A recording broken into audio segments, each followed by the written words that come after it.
This is David Tullis, and I do thank you for giving me just a minute of your time here. We are looking this evening at the first reading of an ordinance by two city council members, Dr. Carol Berz and Erskine Oglesby. Mr. Oglesby and Dr. Berz want to have a 105 millimeter howitzer to destroy an anthill that people have walked across and been bitten. People have walked across this anthill, and an ant or two has crawled up the shoe leather, across the shoe top and into the sock, and there at the skin has bitten a pedestrian or two. And to destroy that anthill as a public menace, these two council members have proposed in 9 pages of type, which is either 9 shots or one very large munition, one very large piece of ordnance, a ban on a human interaction that is derisively called panhandling. In other words, panhandling is an epithet. It is a word which describes an activity pretty accurately, right? You move the pan around and hope that a coin tinkles into it, or a dollar bill flutters into it, and you are a little bit richer in your poverty from the whale-heeled executive who strides by, or the mother with sympathy in her face and her children tagging along behind. You're a bit richer, they're a little bit poorer, and human society continues on a pace here in the River City. We want to ban this activity, and we want to regulate by this ordinance, which is an ordinance, right? It is a munition of legislation. We want to effectively ban a type of free speech. And what's interesting about this ordinance here on the David Tullis Show today at 92.7 FM is the rationale and the paltry support for it. If you want to think of this 9 pages as a large, high explosive shell reaching out from the city council into the public domain where it explodes for the benefit of all, consider the charge behind it, the powder charge behind the projectile. It's a very small charge. It's like having a 75 millimeter cannon shell, but you have only a 30 caliber bullet charge to get it out of the barrel and hope that it gets past the muzzle with enough flash to not drop right in front of the mount. And here I'm talking about the data, right? The data that has been provided by the police department.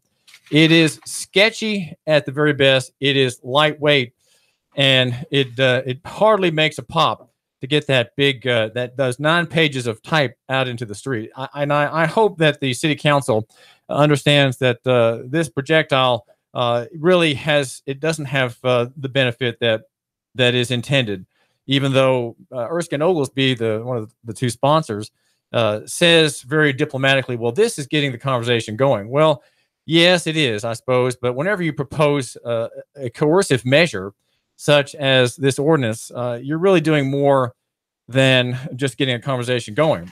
You are doing that is for sure. But there is, of course, the peril that the arguments for it, the hectorings of David Roddy, the initial hectorings of David Roddy, the chief of police, that kind of got this conversation going, if you will, and others supporting it, some business people. There's not enough force to get the thing out there.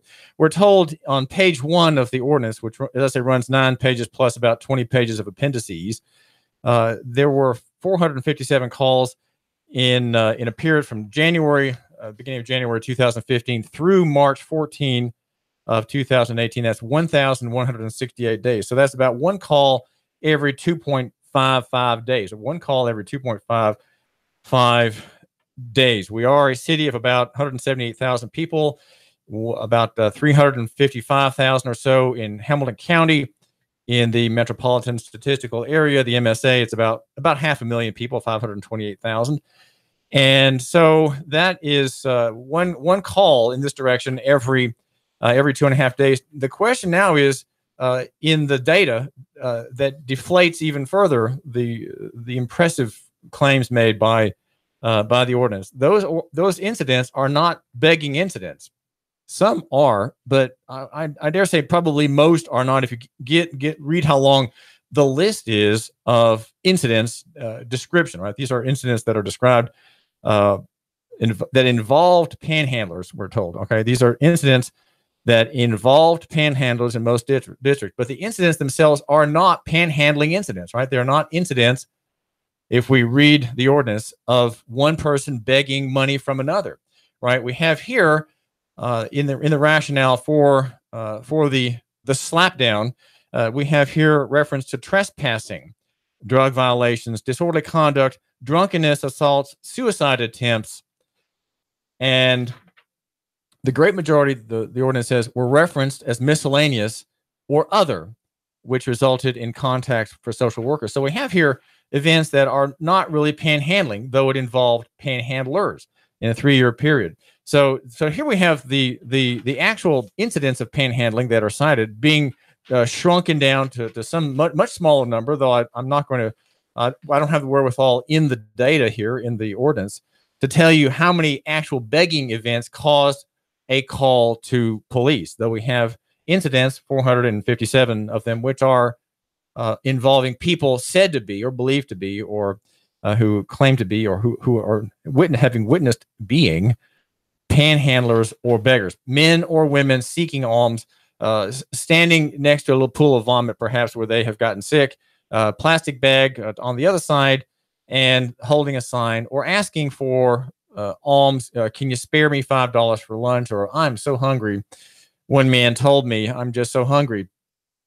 Can you spare me some money? And that's the kind of thing that one encounters in the city, right? You come into the city, and that is what you encounter. You may encounter it in the country, possibly in a small town. You may have local people who are poor and who are known to be of that. There may be alcoholics or they have other problems, and they are known to ask these kinds of questions. But it's in the end, it's one call involving a panhandling person every 2.5 days, and many of those calls have nothing to do with any actual act of solicitation. The kind of act that is being targeted by this 75 millimeter howitzer. The anthill is there, and no doubt it can be annoying, but it is a small, very small number of people. Not all panhandling incidents are that, as the ordinance says. Trespassing, a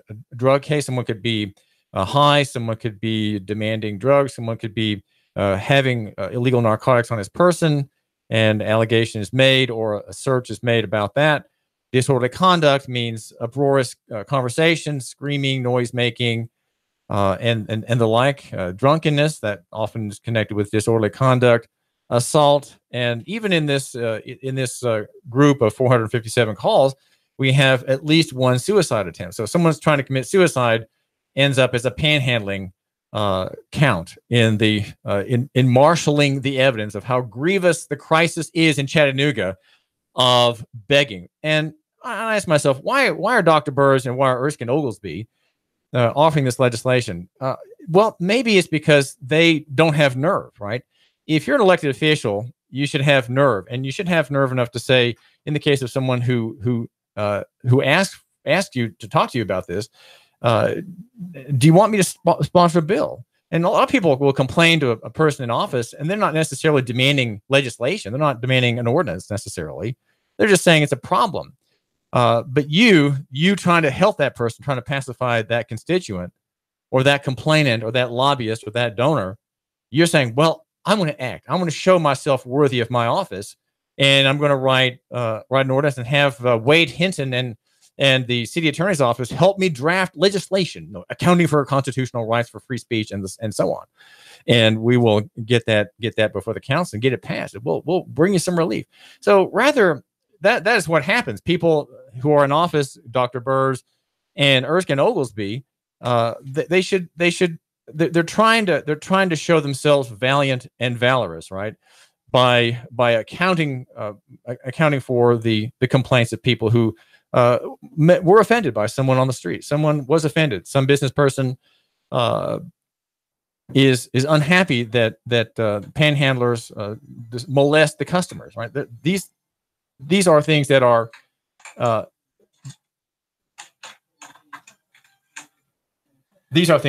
real problem, and so the legislator gets a bill passed.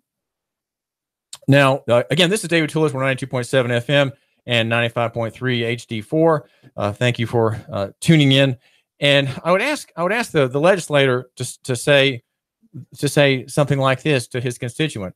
Well, look, you and in so doing, defend the very idea of the city. The idea of the city is that we encounter people like this. We have dealings with people who are not like us, who are variant from us, who are different from us, and we should learn to just accept the fact that there are people who are different from us in different circumstances, and we will accept them, even if we say, even if we have to brush them off, even if we are addressed by them in a harsh way. We can't simply ban their approaching of us. And here again, we have people who live in the city and somehow want to be protected from it.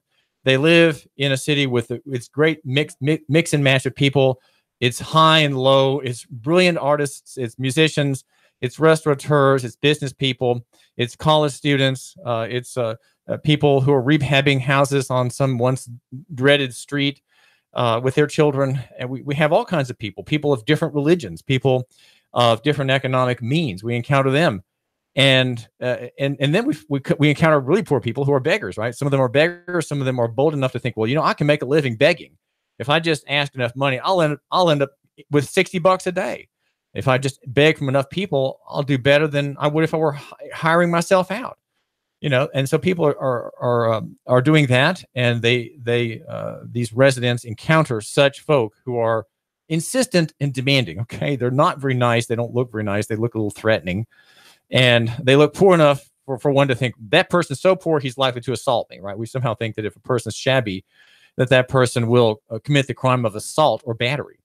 And so as they walk towards us, we can't weave our way out of their approach, right? We can't cross the street at that point because there's traffic on Market. We have this encounter. We don't really want to have it. And this person is insisting, can you please give me $5? Now, there is a state law that prohibits aggressive panhandling, and the provisions are, in a nutshell, that the aggressor keeps aggressing when the person says no. The beggar blocks the way, that's two of the three. I'm not remembering the third one, but you're touching or manhandling the mark, right? The target. Those are all violations of state law, and they're a crime under the statute. And people in Chattanooga are going to encounter all kinds of folks. And so the city council member, rather than trying to accommodate those who are flustered or frustrated at these encounters and somehow want them to end, should say, look, you live in a city. Chattanooga has great and small. We're going to have to deal with these people personally. And I want you to figure out a way that you can strongly and firmly say, sir, please get off my property. You're disturbing my customers. Or ma'am, could you please not ask my customers for money because you're hurting my business? Can you please maybe stand over on that other corner? And be firm about it. And I know Southerners are not firm about things like that. They're not direct like they should be. And they're not bold as they should be. We've been in public schools for decades, so we've lost a lot of nerve.